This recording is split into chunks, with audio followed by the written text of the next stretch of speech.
Hello future MDs! In this video, we will go through the number and letter series part of NMAT Practice Set 2019. I'll put the link to the questionnaire on the description. Yung number and letter series pala is under the inductive reasoning part of NMAT. Bale, nandito yung numbers 21 to 40 ng inductive reasoning. I highly suggest that you answer the questions on your own first before watching this video. In that way, mas maiintindihan nyo kung paano sinusolve and kung paano nag-work yung rules and patterns for each number. Please subscribe to this channel if you haven't subscribed yet. Also, feel free to share this NMAT review to your fellow NMAT takers. Ayan, before we proceed to answering the questions, I have some tips. So, some tips for you. Use your intuition to spot the pattern or relationships of the numbers and letters. So, paano ba mas mai-improve yung intuition natin in answering numbers and letters series? So, syempre, try to answer a lot of practice questions and then dun yung makikita yung mga pattern na involved and yung mga pattern na pwedeng lumabas sa mga questions. So, kapag parating yung nakikita yon, mas mag-i-improve yung intuition nyo. And then, here's another important tip. Make a list of the alphabet with their corresponding number. Do not erase it on your whiteboard until you end the number and letter series part. So, for example, ganito siya. Magsusulat kayo sa whiteboard nyo ng A to letter Z. Yan, A, B, C, D, and so on. And then, ilalagay nyo yung corresponding number para mas makita nyo ng mas mabilis yung patterns, especially sa letter series. So, sobrang importante nito. And then, wag nyo agad-agad buburahin kasi sayang naman, di ba? Magsusulat ulit kayo pag ganun. So, sayang sa oras. And next, do not spend too much time on one item. So, paulit-ulit ko rin itong sinasabi kasi mabilis lang talaga yung exam and possible na kapag mahaba yung in-spend yung time sa isang item, maubusan kayo ng time to the other parts of the exam. And next one, take a wise guess if you cannot find the pattern or relationship. So, kapag di nyo talaga siya makuha or di nyo talaga alam, take a wise guess na lang. Number 21, we're given these numbers. 13, 9, 15, 7, 17, and 5. So, kung mapapansin nyo, yung 13 and 15, malapit sila sa isa't isa, 15 and 17. Yan. So, yung pattern dito is, ayan, mag-i-skip ng isang number, and then mag-a-add ka dito sa 13 ng 2. So, 13 plus 2 is 15, 15 plus 2 is 17, and 17 plus 2 is, syempre, 19. Yeah. And then yung pattern for 9, 7, and 5, magma-minus naman. Decreasing siya. So, 9 minus 2 is 7, 7 minus 2 is 5. Yan. So, yung answer natin dito is 19. Letter B. Number 22, we're given these numbers. So, kung mapapansin nyo, yung 3, binawasan siya ng 1. Kaya naging 2, so minus 1. And then yung 2, hindi ka pa sure. Pero kapag in-observe mo, yung 3 rin, yung after niya is 9. So kung mapapansin nyo, ni-raise siya sa 2.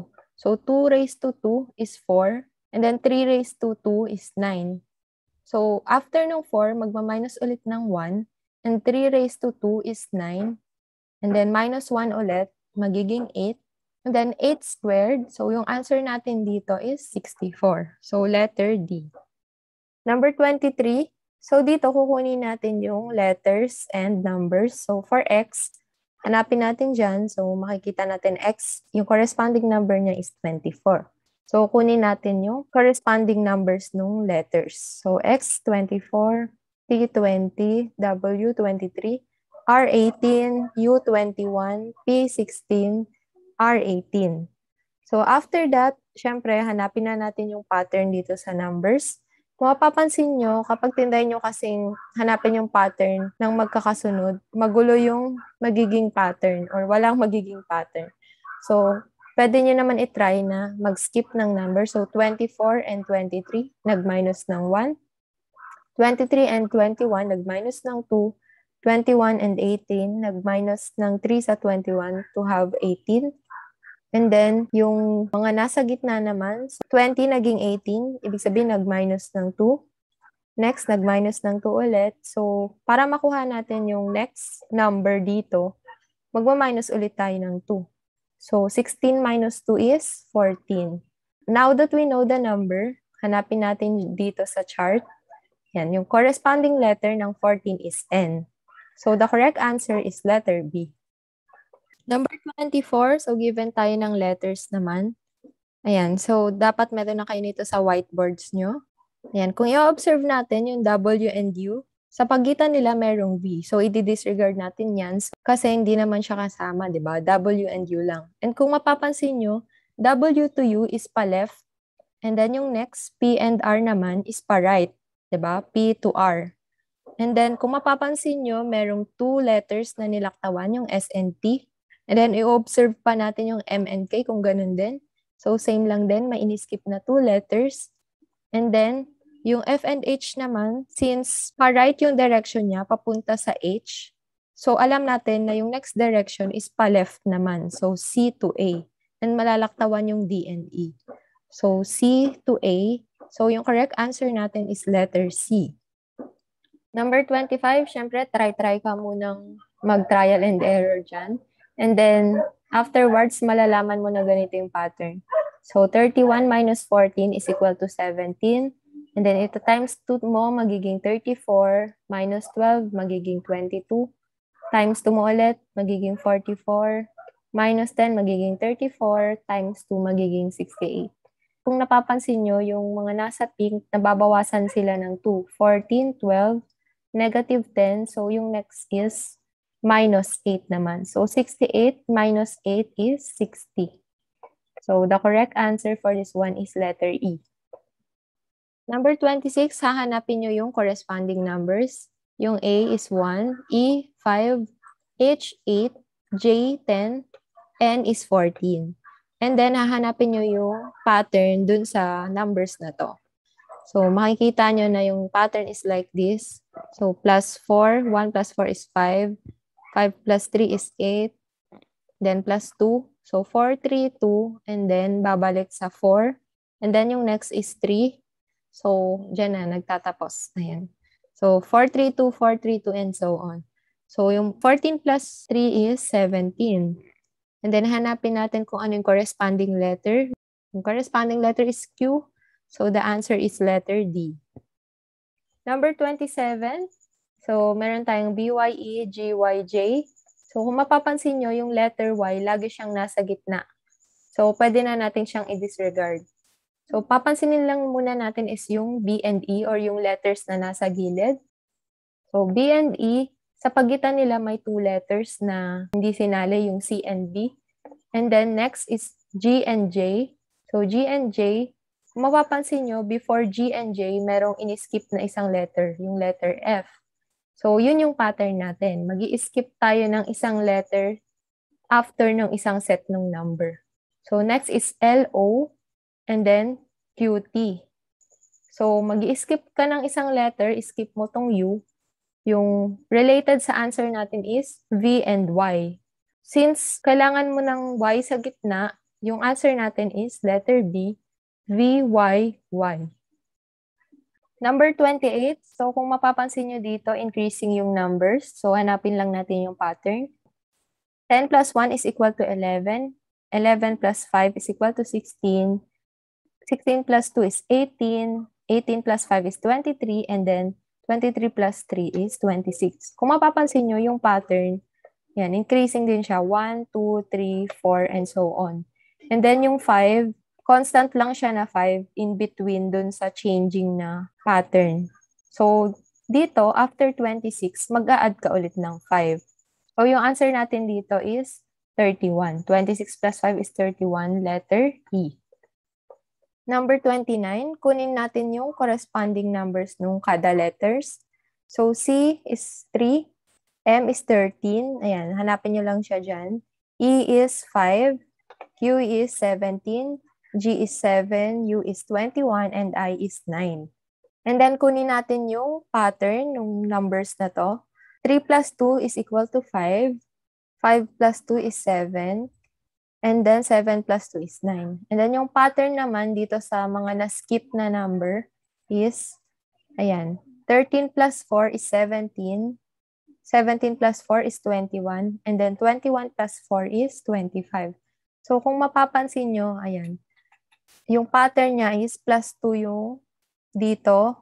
And then, plus 4 naman yung sa mga sumunod na numbers. So, Hanapin natin kung ano yung corresponding letter for 25. So, ito yun, yung Y. Yung correct answer is letter C. Number 30. So, ito yung pattern dito.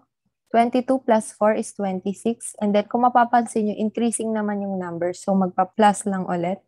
So, 26 plus 5 is 31. And 31 plus 6 is 37. And then, doon naman sa mga numbers in between or yung mga na-skip na numbers, 11 plus 5 is 16. Then 16 plus 6 is 22. So, kung ito yung hinahanap nating number, 22 plus 7. Kasi 5, 6, 7, di ba? So, yung next number is 29. Letter A. Number 31, so meron ulit tayong letter series, C, D, M, N, F, G, R, S, and I, J. So, hanapin muna natin sila dito sa chart na to. So, yung CD, ayan, CD, MN, FG, RS, and IJ. So, kung mapapansin nyo, yung CD or ito, alternate sila, CD, FG, and IJ. Kung mapapansin nyo, isang letter lang yung nasa pagitan nila. And then, yung MN, RS naman, so MN, RS, tatlong letters yung nasa pagitan nila. So, ibig sabihin nun, since MN, RS, and then yung kasunod na letters, tatlo rin yung nasa pagitan nung RS and yung kasunod na letters. So, 1, 2, and 3. So, W and X. So, ito yung sagot. W and X, letter E. Number 32, so given tayo ng numbers na to. Kung mapapansin nyo dito, mas related yung 26 to 21 to 18 and to 17. Or, ayan, meron kang mabubuong pattern. And then, alternately naman, yung 16, 12, and 10. So, yung pattern dito, ayan, 26 minus 5 magiging 21. And 21 minus 3 magiging 18. 18 minus 1 is 17. So, kung mapapansin nyo dito, decreasing by 2 yung odd numbers na to. So, 5 minus 2 is 3, diba? And then 3 minus 2 is 1. And then, yung alternate numbers naman, 16 minus 4 is 12. 12 minus 2 is 10. And then, kung mapapansin nyo, even numbers naman to, and also decreasing by 2. So, kung 4, naging 2, yung next number is 0, diba? Yung ima-minus mong number. So, minus 0, 10 minus 0 is equal to 10. So, yan yung correct answer. Letter D. Number 33. So, given tayo ng letters. Kung mapapansin nyo yung letter A, nag-change lang siya ng position. So, sa una, nandito siya sa harap. Pangalawa, nasa gitna na. And third, nasa panghuli na siya. Uulit lang yon. So, nasa una, gitna. And then, dito sa next na series, i-expect natin siya na nasa dulo na siya or nasa third letter. And then let's observe yung B, C, F, G, and so on. So B, C, F, G, K, L, O, P, T, U, and hanapin na natin yung next letters. So kung mapapansin nyo yung pattern, in between C and F, merong 2 letters. In between G and K, merong 3, and then naging 2 ulit, and then 3. So, i-expect natin na yung pagitan nung U and yung next letter series is 2, di ba? So, kasi 3 and then 2. So, yung next letter series is X and Y. And then, alam natin na yung A nasa dulo dapat. So, X, Y, A. So, yung correct answer dito is letter E. Number 34. So, given tayo ng numbers na to. So, yung pattern for this one is 9 naging 18. So, times 2. And then 18 naging 16, so minus 2. And then 16, 32 times 2 ulit, then minus 2. So yung next na series is times 2. So 30 times 2 is 60. Letter B. Number 35, we're given this letter series. So i-observe muna natin yung pattern. So F, I, and G. And then C, F, and D. So kung mapapansin natin, yung nasa middle, siya yung mahihiwalay, di ba? Merong isang letter na mas-skip before yung middle letter. And then yung nasa pinaka-outside na letters, which is F and G and C and D, sila yung magkakatabi. So, i-observe lang natin yung pattern. Ayan. So, medyo nakakalito to tingnan kapag inisa-isa nyo. Lalo na kapag nasa whiteboard tapos naka-underline lang yung mga letters nyo. So, baka malito kayo. So, yung technique dito, wag nyo munang pansinin yung nasa middle. Kasi alam nyo naman na magsiskip lang ng isang letter before yung middle. So, ganito yung gawin natin. So, F and G, C and D, kung mapapansin nyo, nag-skip ng isang letter before the other series of letters. So, next naman is K and L. Saan yung K and L? Ito siya. And bilangin nyo lang, kung ito yung last na letter series, 1, 2, 3, 4, 5, 6. So, after 6 letters, doon natin makikita yung K and L. And then, skip ng isang letter ulit, pabalik naman. So, H and I. And then, skip ulit tayo ng 6 letters, forward, 1, 2, 3, 4, 5, 6. Kaya nagkaroon tayo ng P and Q. And then skip one letter backward. So yung sagot natin dito is dapat merong M and N sa gilid. So isa lang naman yung merong M and N sa gilid dito sa choices, yung letter D, di ba? Pero kung kunyari maraming choices yung may M and N sa gilid, yan, alam natin na magsiskip lang tayo ng isang letter, which is yung O. And then yung middle letter should be letter P. So, yung correct answer natin is MPN, letter D. Number 36, so 8, 12, 15, 21, 24, and 32. So, ito alternating ulit yung pattern nila. So, makakapag-observe ka ng pattern sa 8, 15, 24, and yung missing number. So, 8 plus 7 is equal to 15. 15 plus 9 is equal to 24. And then 24 plus 11 is yung answer natin. So, pattern siya kasi as you can observe, yung 7, 9, 11 is increasing siya by 2. So, 7 plus 2 is 9, 9 plus 2 is 11, di ba? So, yung correct answer natin is 35. It came from 24 plus 11. And how about yung mga nasa middle numbers? Ano yung pattern nila? Yan. 12 plus 9 is 21, and then 21 plus 10 is 32. So, yung pattern is 9, 10, 11, 12, and so on. So, yung correct answer natin is letter A. Okay, number 37. Medyo tricky itong problem na to and nakakalito siya. Pero sige, let's try. So, CD, let's observe muna. CD and VU. So, kung mapapansin nyo, nilagyan ko siya ng arrow kasi yung CD pa right, di ba? C to D, and then yung VU, V to U is pa left.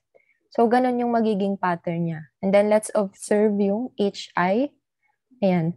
Yung HI is pa right ulit.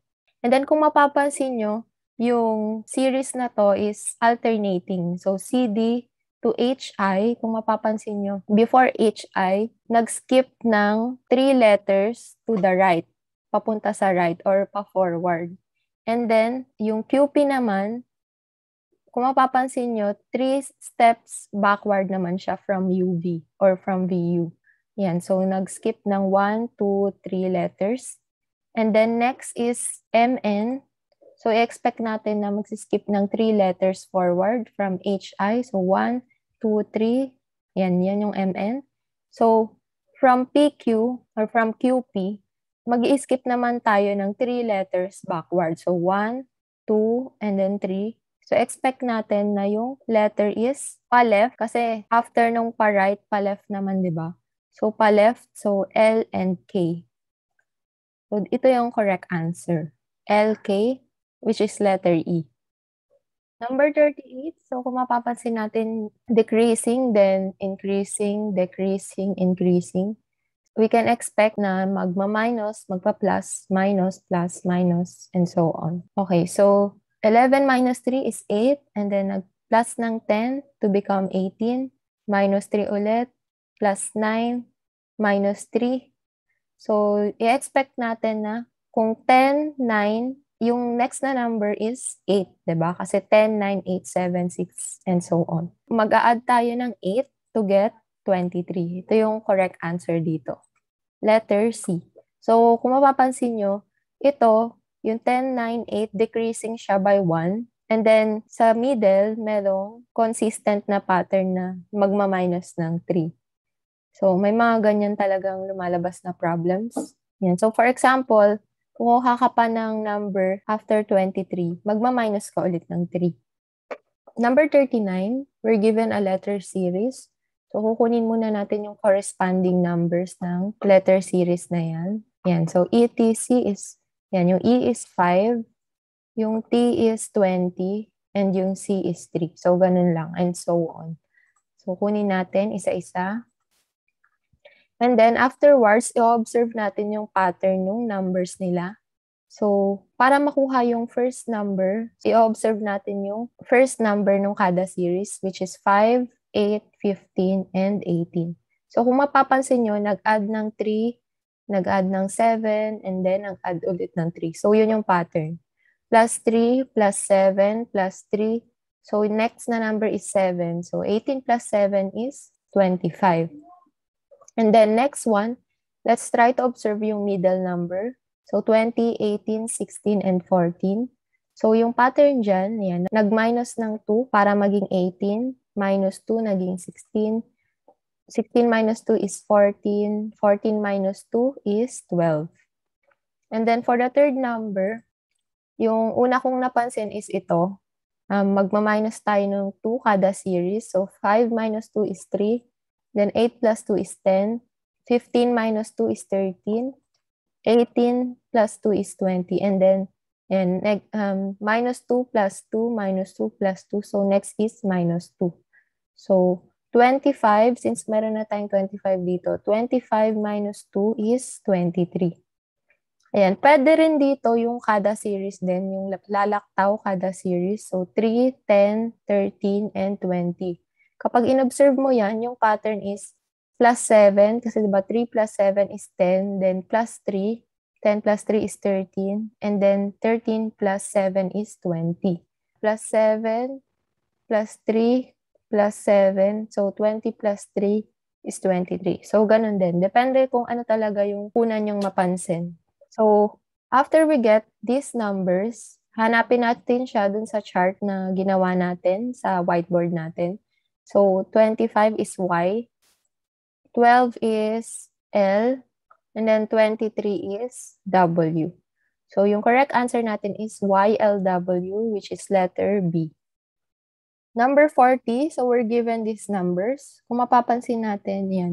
18 naging 9, so nag-divide, and 9 naging 27, nag-times, and 27 naging 24, nag-minus, diba? So, yun yung pattern niya.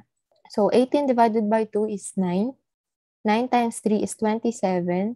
And then, 27 minus 3 is 24. Yung 24 naging 12, so magde-divide ulit. 24 divided by 2 is 12. 12 times 3 is 36. So, we can expect na yung next number, yan, magma-minus tayo ng 3 to 36. So, 36 minus 3 is 33. So, the correct answer here is letter B, 33. Thank you so much for studying with me. I really hope that you get your gold PR. Good luck!